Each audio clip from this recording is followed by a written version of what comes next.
What's up, fellow internet denizens? According to Edom Online, a trope is a figurative use of a word descended from a long line of words that ultimately stem from trep, the Proto-Indo-European word for to turn. Tropes are common themes that are shared across media, like metaphors, enemies to lovers, only one bed, and so on. As media evolves, tropes come and go, and there are a lot of tropes that don't really do it for me. The first time I became aware of tropes was when I was watching the Smurfs live-action movie when I was 12. I noticed it followed a similar pattern to other movies that I had seen and hated, where most of the way through, the annoying characters fuck up in an even more annoying way than usual, and the person they've latched onto realizes how annoying they are and throws them out. Ultimately, however, the person would realize that they need them and let them back into their life, forgiving every single annoying mistake the annoying characters have made, and somehow solving everything. I have seen this before in the live-action Alvin and the Chipmunks, Diary of a Wimpy Kid, Open Season, Ice Age, A Bug's Life, The Jungle Book, and the Tigger movie. Most recently, I saw this in that awful Cat in the Hat movie, which my spouse thought it would be funny to make me watch during a flight. Serves me right for marrying an imp, I suppose.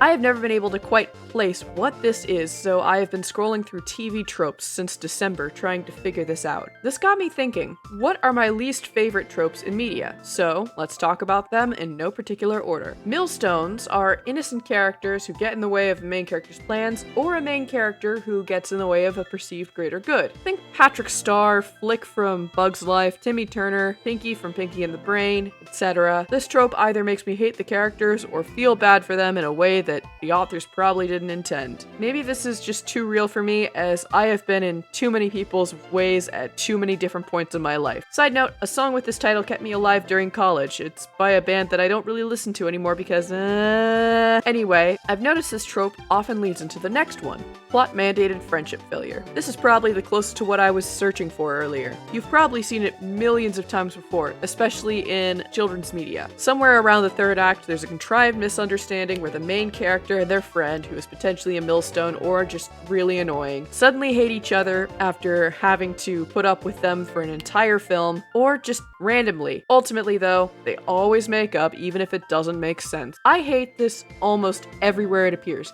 Deathly Hallows, the live-action Smurfs, The Fire Within, Wreck-It Ralph, Alvin and the Chipmunks. I could go on and on and on. I think the only piece of media that pulled this off without a hitch was A New Hope. Han had a debt to pay off, so of course he had to leave. Why would he put yet another target on the rebellion by staying with them? He came back because he realized that his new friend was probably gonna die.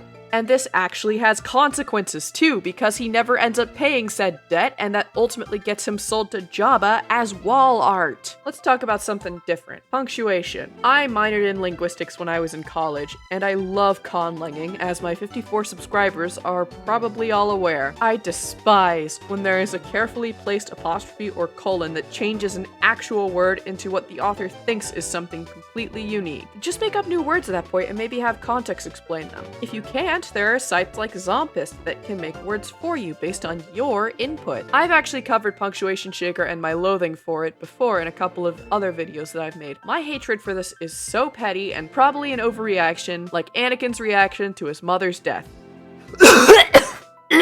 See how forced that was? I am dying of cringe! Sometimes pop culture references and gags are alright and can set the tone if they fit the universe, or are satirical. JoJo's gets a pass because half the references get rewritten in the translations anyway, and the other half are actually rather clever. I hate, though, when it's unwarranted, irrelevant, and references some cultural thing that many people, myself included, will be unable to get because we don't know what a ColecoVision is. Maybe I haven't seen Max Headroom and I have no inclination to do so. This is why I don't like A Christmas Story, despite not considering it bad. Every single conversation about that movie is just, haha, reference, get it? This rant is making me thirsty. I'm gonna get myself a root beer.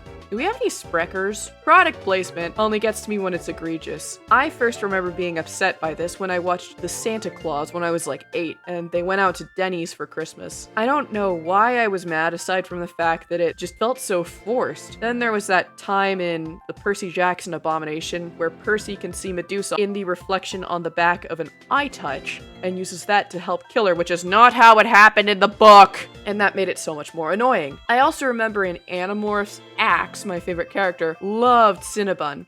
and that made me mad, not just because it felt forced, but also because Cinnabon is mid. There's one type of product placement that I hate most of all though. Backed by the Pentagon. So they're selling out, and then they're selling out. You know, G.I. Joe, Top Gun, all those military-themed video games that took off just after 9/11, all those shots of Spider-Man in front of an American flag, all those picture books written by Lynn Chaney, those were funded by the government to recruit cogs in their machine. Most of them were anyway. I don't know about the Spider-Man thing, but it feels like it was a Fed job. Actually, most media portraying the US military is funded by the US military, with the excuse that they're helping them be more accurate or whatever. Hell, there's an actual Wikipedia article on the DoD's relationship with Hollywood. I hate this because it's not so much a trope as a sad fact of life, especially in this post-9/11 world. Meanwhile, there are some great exceptions to this rule, however. Sergeant Bilko and Forrest Gump managed to avoid this because they were seen as too irreverent. I think Sergeant Bilko actually puts this in the credits, that the DoD did not help them whatsoever. Which of these do I hate the most, though? Well, all of these piss me off in different ways. While Millstone is annoying,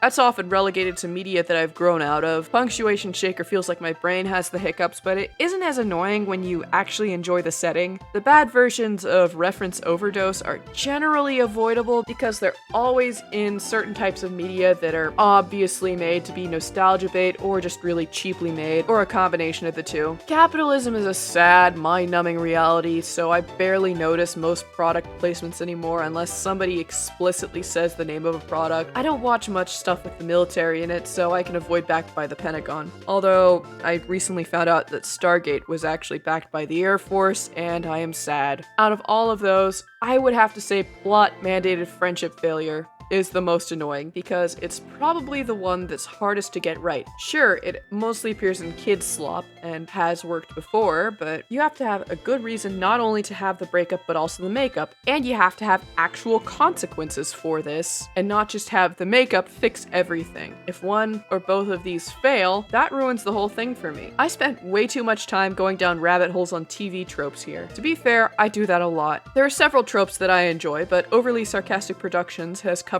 a lot of the ones that I like already, so I probably won't be making a video about tropes that I like for a while. I enjoyed making this though. This was cathartic. Ranting is cathartic. I hope you enjoyed my stupid media pet peeves. I've been Alien Daydreamer and I am out. Bye!